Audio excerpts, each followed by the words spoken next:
Pour la paix, avant de vous raconter mes plusieurs défis pour la paix, je vais vous dire d'où je viens, où je souhaite aller. Je m'appelle Arak Hachadourian, citoyen du monde, arménien d'origine, né au Liban, français, européen, marseillais et célibataire.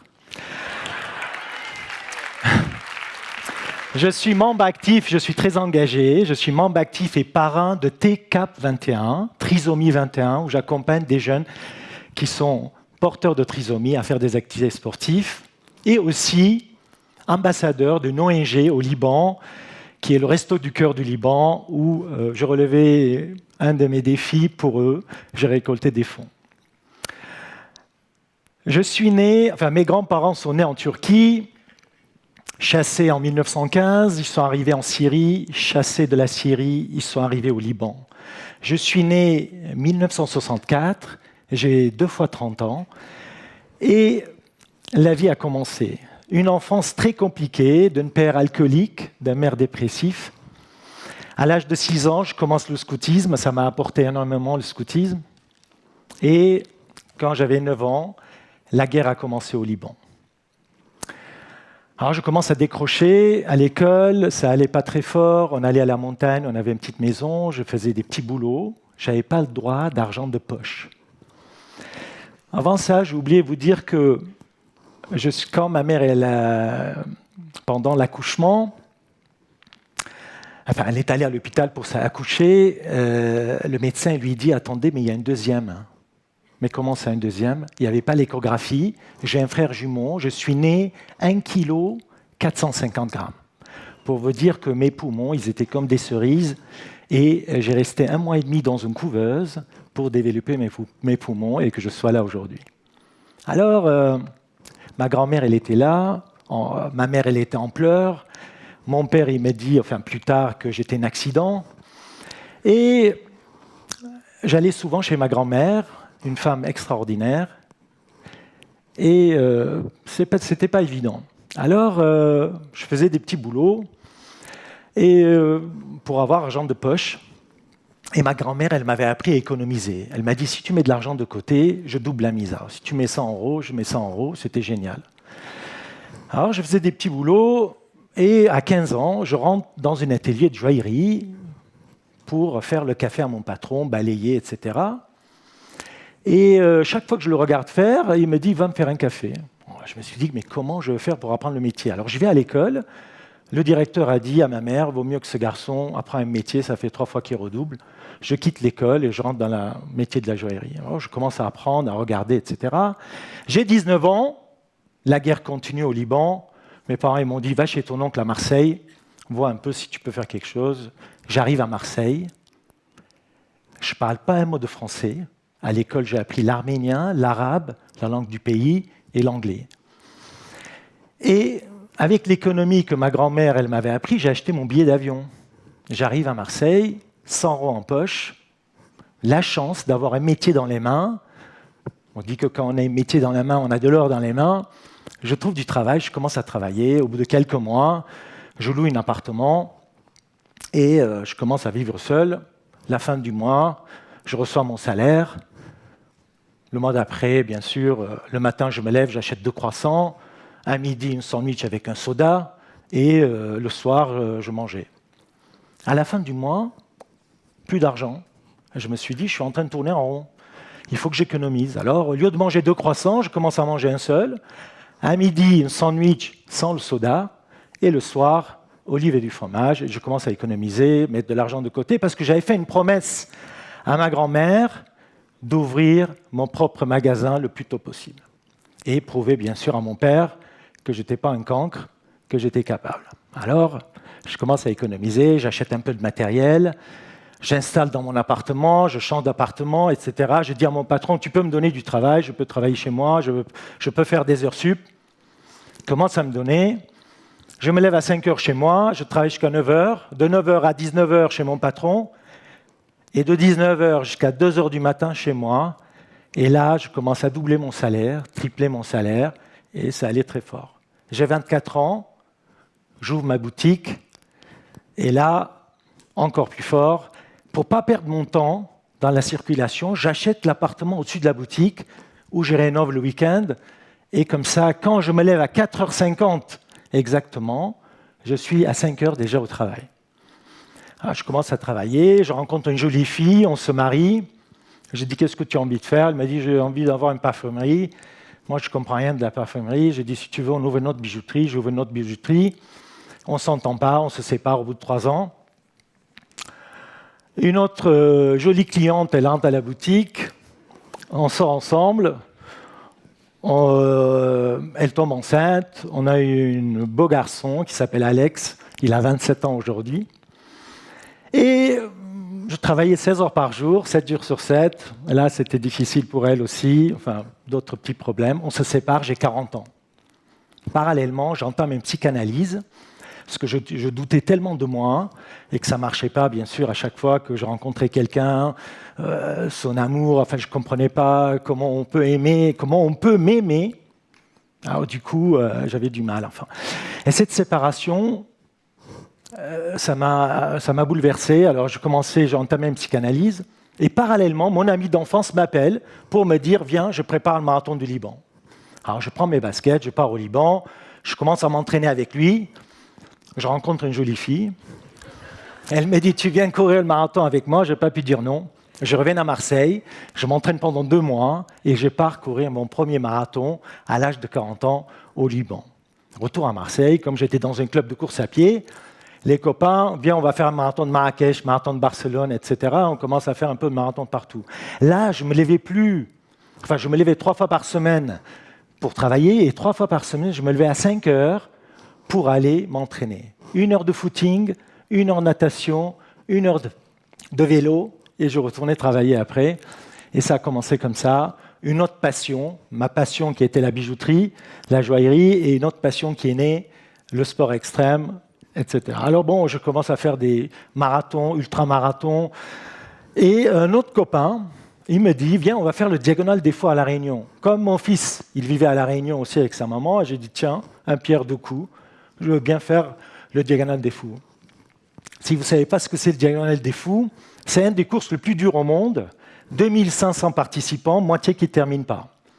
170 km, 10 000 mètres dénivelé positif, il faut traverser l'île de La Réunion du nord au sud. C'est quelque chose, enfin j'ai mis 58 heures pour le finir, en dormant 1 heure. Après ça, pour m'entraîner, je suis parti à Chamonix. Et comme j'étais au pied du Mont Blanc, j'ai dit, tiens, pourquoi pas gravir le Mont Blanc.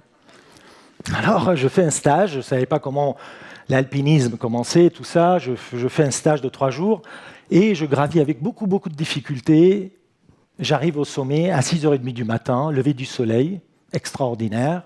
J'ai dit, tiens, je veux gravir d'autres sommets. Et le deuxième sommet que j'ai gravi en tant qu'Arménien, le mont Ararat. Amener le drapeau de la paix au sommet du mont Ararat, drapeau de la France, pour remercier la France de m'avoir accueilli, et drapeau de Marseille, pour remercier Marseille de m'avoir adopté, et pour les Marseillais. Après ça, j'ai dit pourquoi pas aller gravir encore un sommet un peu plus haut. Je suis allé gravir le Kilimandjaro, le plus haut sommet d'Afrique. Retour à Marseille, mes amis m'appellent pour me dire « Attends, viens nous raconter comment tu fais tout ça, c'est une association. » Je pars pour le raconter. À la fin, alors, en arrivant à cette association, je vois une grande affiche « Arak Khatchadourian, citoyen du monde, sportif de l'extrême. » Je dis « Waouh !» Là, je suis rentré, mais gonflé à bloc. Après avoir raconté un peu mon parcours, etc., mes entraînements, je tourne vers le président de l'association, c'était en 2013. en lui disant c'est dans 2 ans, c'est le 100e commémoration génocide des Arméniens, et pour tous les génocides qui ont été perpétrés 20e et 21e siècle, je souhaite aller au plus haut sommet du monde pour délivrer un message de paix, de mémoire et de reconnaissance. Il faut 50 000. Il me dit banco. Mais comment ça banco? Il y a 80 000 Arméniens à Marseille. Si chacun donne 1 euro, on va pouvoir le faire. Je dis putain, c'est génial. Je rentre chez moi, j'ouvre mon ordi. Mais je me suis dit, il faut que j'aille m'entraîner maintenant parce que ça ne suffit pas d'avoir fait ces 3 sommets, il faut que j'aille encore plus haut. L'Everest, 8 848 mètres. Alors, je pars au Pérou, Bolivie, Équateur pendant mes vacances et j'ai gravi le Sajama, Cotopaxi, Chimborazo, Huascarán.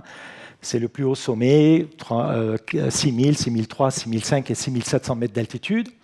Après ça, 2014, je dis il faut que j'aille encore un peu plus haut.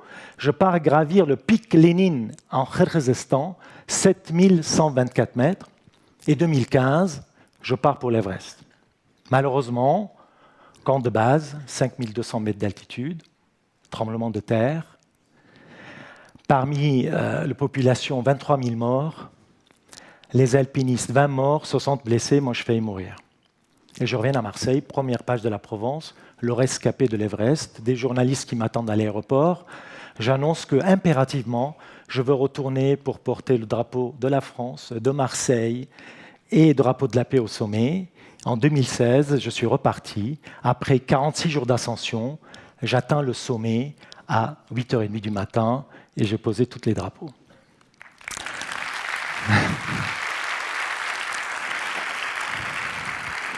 Et quand je me trouvais au camp de base, à 4h du matin, j'ai écrit une lettre. C'était la première fois que j'écrivais une lettre à quelqu'un. Et j'ai écrit une lettre à tous les présidents du monde, et surtout président Erdogan, pour qu'ils reconnaissent le génocide arménien perpétré par l'Empire ottoman.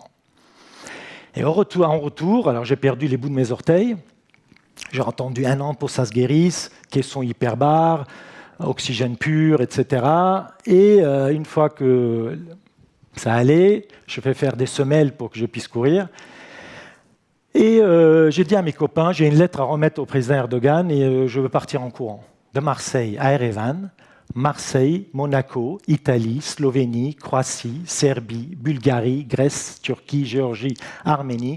1 marathon par jour, pendant 107 jours, 4 550 km. Merci.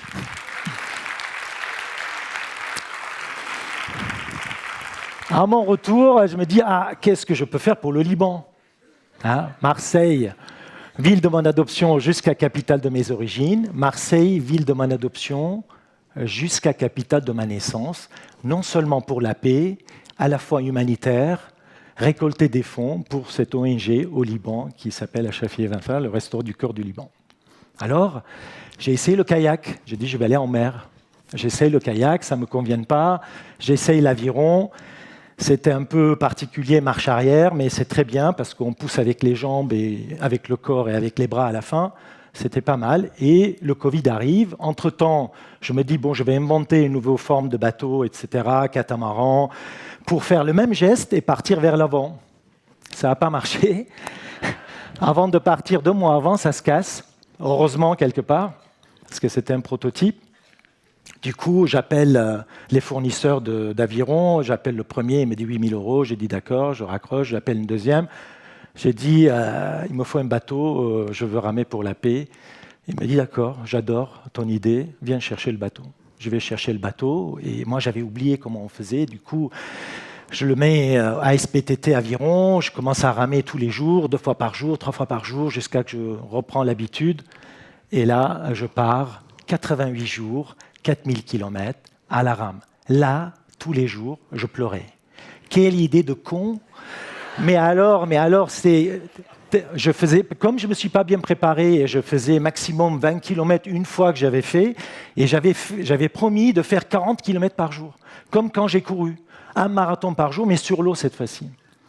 Je démarre, j'arrive à La Ciotat, après 6 heures, j'avais mal partout. Pour vous donner une idée, les premiers 30 jours, mal aux fesses, mal au dos, mal aux cuisses et mal aux mains. Au bout du 30e jour, je commençais à plus avoir mal au dos et mal aux cuisses. Au bout du 60e jour, je commençais à plus avoir mal aux fesses. Au bout de 80e jour, je commençais à plus avoir ampoule aux mains. Au bout de 81e jour, je pouvais faire le tour du monde à la rame. Pour vous dire, 100 jours, comme quand j'ai couru, au bout de 100e marathon, je pouvais faire le tour du monde en courant. Si vous voulez vous lancer dans quelque chose, 100 jours, 6 heures par jour, vous devenez des champions. Voilà le secret.